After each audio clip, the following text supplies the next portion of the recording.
Arest swer Arthur, Athelist kingen. All Arthur Aya, Athelist kingen. Hail sail they Arthur, Athelist kingen. It's such a pity all that Arthurian nonsense. It's codswallop. We do have Ambrosius Aurelianus, Ambrose in Welsh, sorry, Emrys in Welsh, Ambrose in English. We have Maxen Llewedig. I apologise for my terrible Welsh. He exists, but no Arthur. Though some of the events might significantly be real. I've got a stampede going on. Look at these chaps. Are you Welsh blacks? Are you trying to reclaim this land from the English? Just because you're called Welsh doesn't mean you weren't born here. You're English.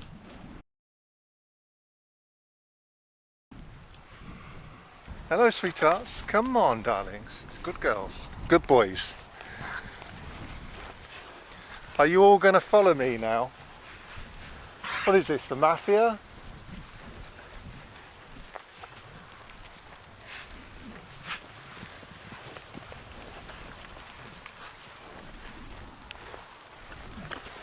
Come on, that's enough. Now I know you're all good natured, but we're not going to have any nonsense, are we? No nonsense, please. You two, stop it over there. Right, you're all too frisky, stop it.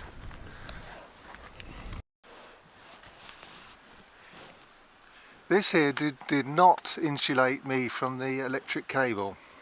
I got a shock off it,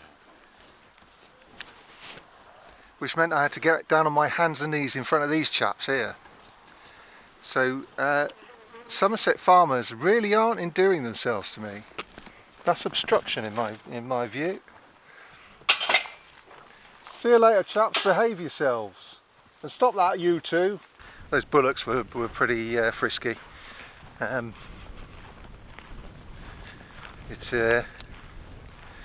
might potentially have not been as safe as it could have been. They're not really, they are, you can see they are good natured. You just have to look at them, but it only takes one or two. It's just like farmers, it just takes one or two of them to ruin the there's always one or two bad apples.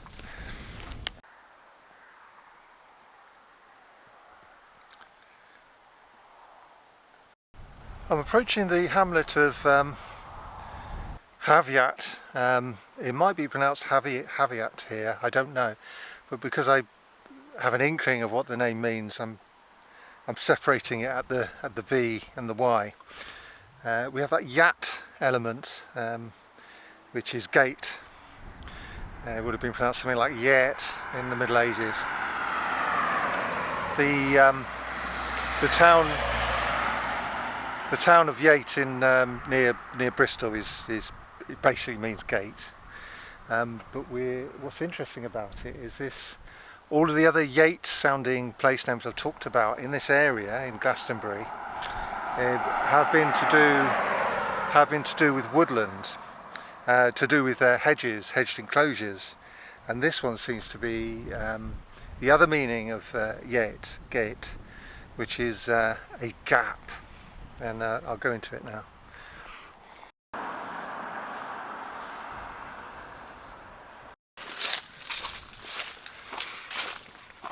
Yes, I just spoke to a local. It does seem to be pronounced Haviat.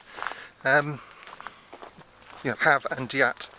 So that's interesting. They preserved the integrity of the two elements, which is interesting in itself. So why I've come down is that there is a feature, an earthwork here, beneath Glastonbury Tor. And it is a dyke, and most dykes in this country are between late Bronze Age and Iron Age, and then some that are Romana, British sub-Roman, and one or two that are anglo-Saxon. And they're enigmatic earthworks, and it is enormous. I can see it from here. I'm surprised it survived. References I've seen on the internet have described it as being 15 feet tall, and I didn't think it was, but it is significant. It's a significant dyke with a ditch. The ditch, it defends against the east. So Glastonbury is behind its defences, and there's not necessarily a link unless we can prove one. And they did excavations on the main road, on the ridge, and that's another reason I came here, was to see, because it looked entirely flat to me every time I've driven past. And I looked at the map, there's a contour or two, but nothing significant. I thought, hardly call that a ridge. And it is, as you can see behind me. That is a ridge. It's not a particularly high one, but it is, which makes the road along it a ridgeway. And as we know, ridgeways are thousands of years old. Blimey, that's lovely. So can you see the bank coming down here into the ditch? And the ditch, there's no counterscarp, and the ditch comes along here. And it goes either side of the road. This public footpath is a public footpath. After last episode's trip to the Glastonbury area, I'm expecting the police to arrive any minute now.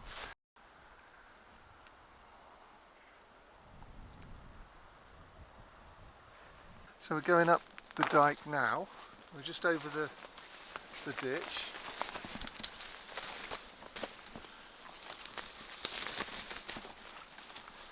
Yeah, the dyke's been denuded now.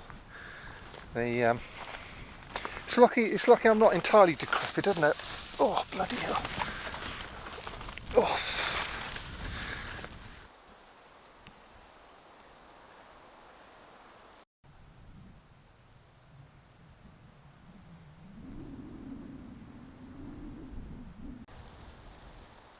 So what it first makes me think of are cross dykes, and you get these marked on the OS map.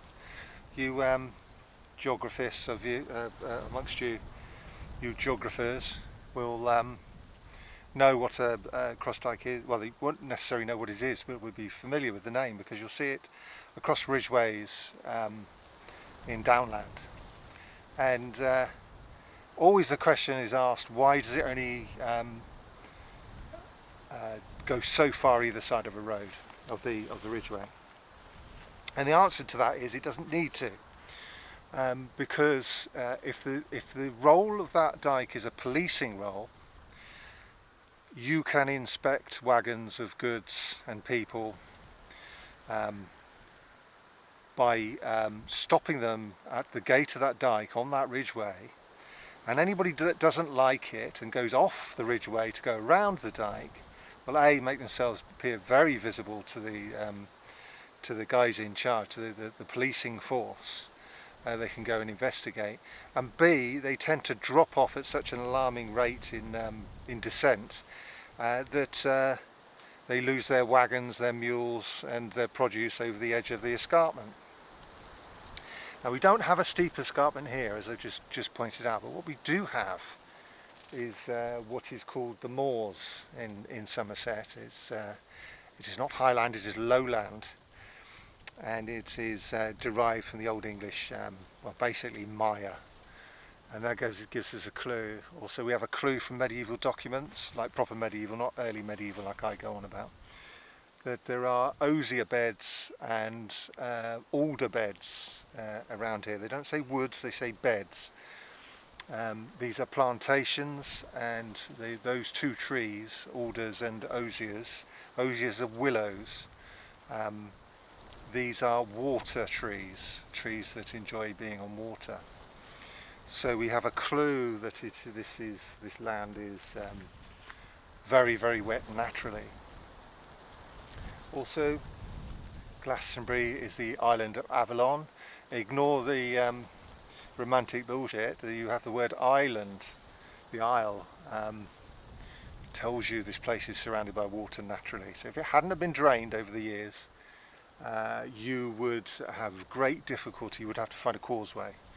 This is a natural ridge going from the land from Pennard to Glastonbury.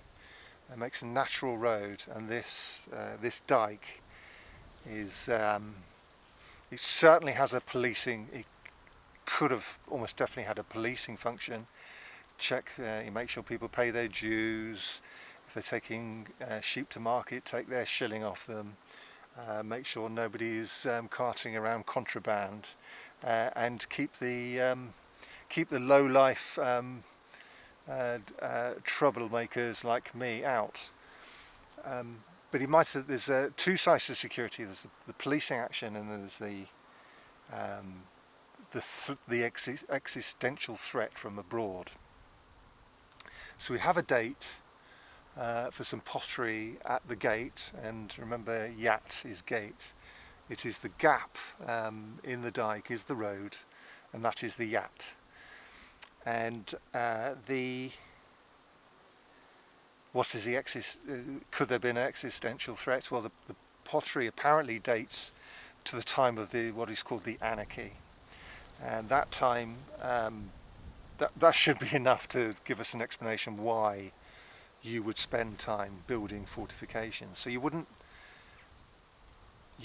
need any resources apart from yourself. So if the country is turned into civil war, you can set up barricades. This could be basically a barricade, and they don't need outside resources. They don't need to get down to B&Q and buy barbed wire. They can just dig a ditch, load all the earth to one side to make a dike, and on top you could have a wooden palisade cutting down all the trees that would have been around here. Remember, we've got woodland place names all over the place, including Breach Lane, which I've been on. That means that's bracca in Middle English, which means cleared land. It's cleared from trees. And but also what you could have is a thorny hedge. I don't think this is the remains of one. I am surrounded by hawthorn and sloe, blackthorn, but it is, there could have been, I don't think it would have survived, but anyway, instead of a wall you could have a thorny hedge, which begs the question, well, why dig a ditch then if you could have a thorny hedge? It's to stop horsemen flying at it like the clappers and breaking through, or leaping over it. Remember that the leap gate with deer, when there's a ditch in front of something, it makes it impossible for an animal to jump over. So we've got these logical, strategic, tactical elements that we can interpret by going to a place and having a look. And these are my thoughts at the moment. I'm going to have a look at the south side. There's two public footpaths over there. I'll see if I can avoid being impounded on the way there.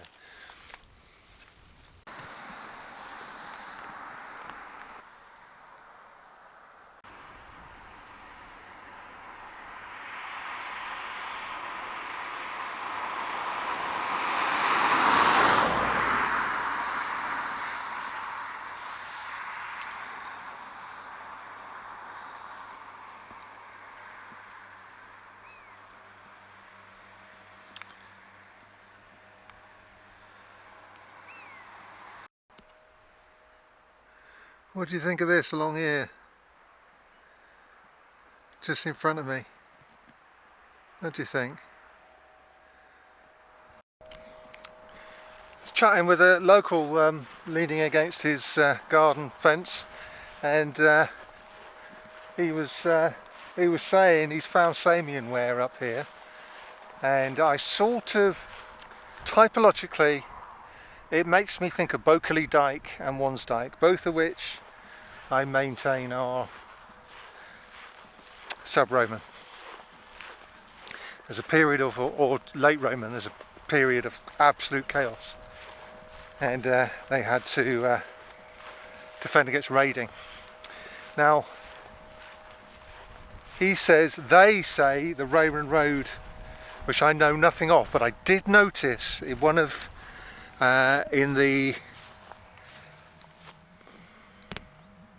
one of the perambulations of the town of Glastonbury talks about a hare path, and this is sort of in the 1200s. So so of course alarm bells are ringing. He's saying there's the local villagers saying there's Roman road here. The academics say that it's from the 1200s. He's saying there's Romans here. I can see in the perambulation a Saxon major road, and the Saxons called Roman road hare path as well. So what have we? So the plot thickens rather nicely.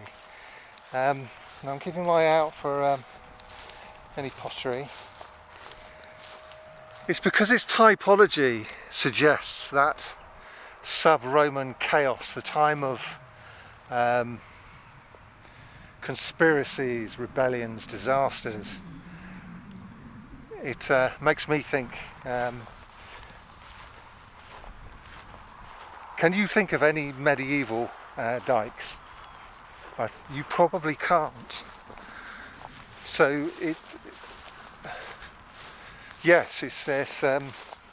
See, I'm pausing because I don't want to go too far.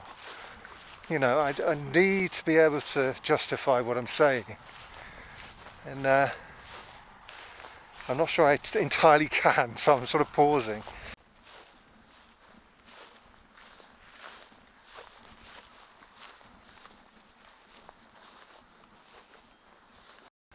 You've got a bell. Is that a bell? Oh no, it's an electronic. Have you been bad? Have you just got out of prison? Oh.